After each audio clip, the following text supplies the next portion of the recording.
خواہشات ماں پالتی ہے، آپ کو نہیں پتا کتنے دکھ سہتی ہے۔ میں ان ماؤں کو جانتا ہوں جو بیٹے کے حصوں کی مار بھی اس کے ابے سے کھاتی ہیں، مار کھاتی ہیں وہ۔ ایک خاتون ایک کان سے سنتا نہیں، میرے پاس ایک دفعہ آئی، کہنے لگی سٹ لگ گئی سی، کوئی دعا کر دیں، یا کوئی وظیفہ پر ڈاکٹر کہتے ہیں ٹھیک نہیں ہو سکتے۔ میں نے کہا باجی صحیح بتاؤ مسئلہ کیا ہے؟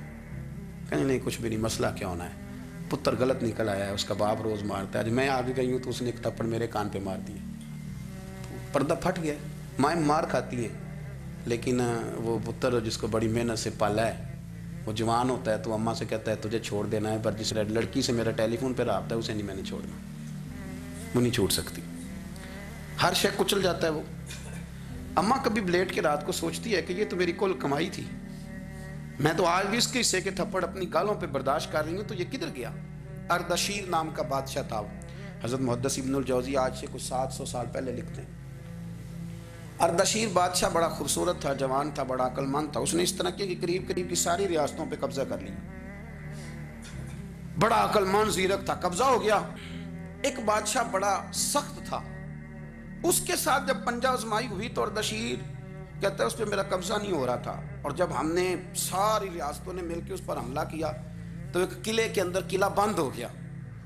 اردشیر بڑا خوبصورت آدمی تھا، بڑا سمجھدار تھا، تو وہ بادشاہ قلعہ بند ہو گیا، اس نے کہا نکلنا ہی نہیں، اب وہ اندر بند ہے، یک بار کی حملہ کیا تو وہ بڑا بڑا قلعہ تھا اس میں بند ہو گیا۔ اس بادشاہ کی نا جس پر حملہ کیا، اس کی بیٹی اچانک ایک دن قلعے کی دیوار پہ چڑھی تو اردشیر کے حسن و جمال کو دیکھا تو عاشق ہو گئی، اور اپنے ہی باپ کے خلاف اسے کہنے لگی کہ اگر تو میرے ساتھ شادی کا وعدہ کرے نا تو میں تجھے رستہ بتاتی ہوں حملہ کرنے کا۔ اس نے کہا میرا وعدہ رہا، تو رستہ بتا۔ اس نے رستہ بتایا اس لڑکی نے، اور بادشاہ نے حملہ کیا تو اس کا باپ قتل کیا، اس علاقے پہ قبضہ کیا شادی کے وعدے پر۔ ہاں ہاں، نفسانی خواہش بندے کو اندھا کر دیتی، نہیں سمجھ آتی اس کو میں کدھر جانا ہے، اندھا کر دیتی۔ حملہ کیا، اور جب اس لڑکی کو لے کے آیا نا اپنے محل میں، تو پہلے دن شادی کی پہلی رات تھی، تو بستر بچھایا کنیز نے، تو وہ کبھی کروٹ ادھر بدلتی کبھی ادھر بدلتی، تو بادشاہ کہنے لگا کیا ہے؟ کہنے لگی بستر میں کچھ ہے، مجھے تکلیف دے رہی۔ اس نے چراغ جلائے، اور جب بستر اٹھایا تو ایک اتنا سا دھاگا نکلا، دھاگے سے عموماً تکلیف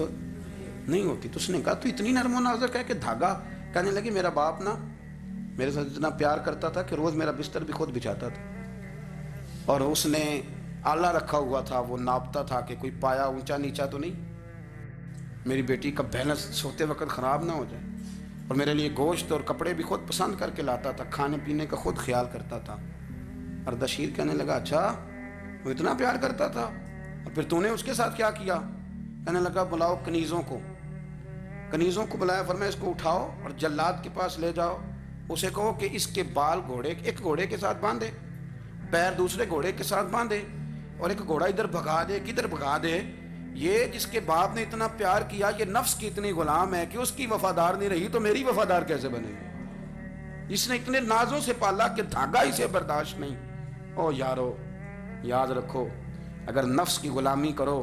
اور بڑے بڑے وفاداروں کو چھوڑ کے غلامی کرو تو پھر کہو وفادار مل جائیں، کوئی بول اب لڑا نہ بول بیٹھی،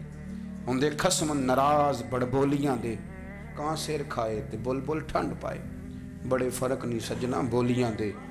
جڑیاں خصماں دی وچ رضا وسن، بھاگ جاگ جاندے انہاں گولیاں دے، آپ ادلیاں نو سردار پین ٹکے تے شرما والیاں نو جھوٹے ڈولیاں دے۔ اپنے نفس کے پیچھے چلو کہ تو یہ تباہی ہے، جب ہم نے کسی سے وفا نہیں کی تو یہ کیا امید ہوئی کہ دنیا ہم سے وفا کرے گی؟ اللہ رسول کی مرضی کے مطابق اصول پسند زندگی بنائیں، ایک ایک کر کے اپنی خواہشات سے پیچھے ہٹیں، تھوڑے پہ گزارا کرنا سیکھیں، اپنے نفس کو سمجھائیں، ضروری نہیں کہ روٹی ہر وقت مزے کے لیے کھائی جائے، کبھی کمر سیدھی کرنے کے لیے خشک روٹی بھی کھا کے دیکھو، کبھی سادہ کھانا اس پہ بھی اکتفا کرو، کبھی تھوڑا کھا کے اچھے طریقے سے سادے کمرے میں بھی اللہ کو یاد کر کے دیکھو، نفس کے